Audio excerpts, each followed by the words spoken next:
Dobar dan, radni narode. Skupili smo se ovdje kako bi vam pokazao nešto o čemu sam vam već pisao, a to je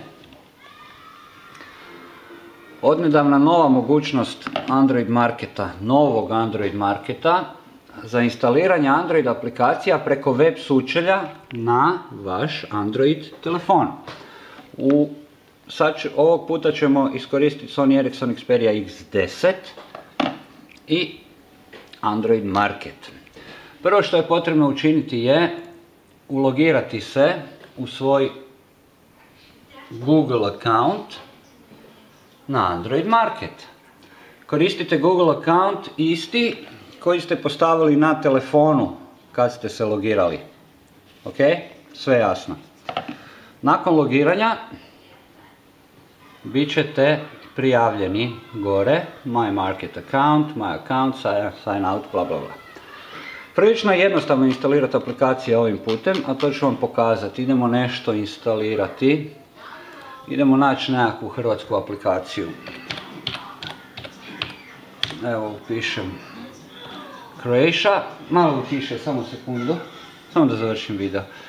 Croatia, evo Horvat Andro nam je instaliran. Erste nećemo, to nas ne zanima, TV raspored, čekajmo naći nešto zanimljivo. Ovim plaćanje, Android Croatia, aha to je instalirano, ali mi nije na ovom telefonu. Parking, Croatian Dialog, World Factor, Hrvatska vijesti.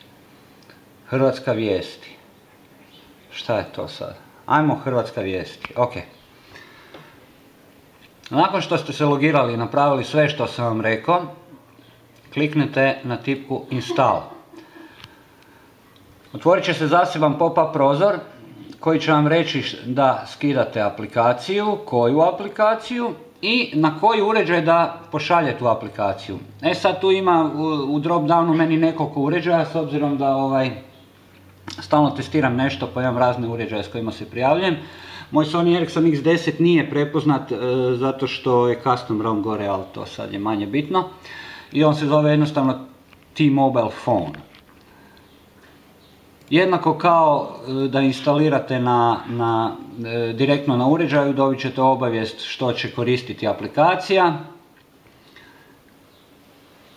I kliknete na tipku Install. This app will be downloaded to your device shortly. Sad ćemo to provjeriti i evo ako vidite već se instalira, znači vrlo je mala aplikacija, successfully installed Hrvatska vijesti. Ajmo već kad smo tu vidjeti šta je to Hrvatska vijesti. Hrvatska vijesti. Aha. Kak ti vodeći portali u Hrvatskoj. Idemo, ne znam, na te portal. Pa je to sve nešto, ajmo tehnologija. Evo. Uglavnom, ajde manje nam je bitna ova aplikacija. Znači, shvatili ste. Instalirati aplikacije na svoj Android uređaj možete direktno na telefonu, a možete i preko web sučelja. Ok, sve jasno? Login u Android market, klik na install, odaberete uređaj na koji instalirate i voila, to vam je to. Deca, bog. Ajde, nek Stella kaže bog. Nek Stella kaže Android. Katastrofa. Ok, doviđenja.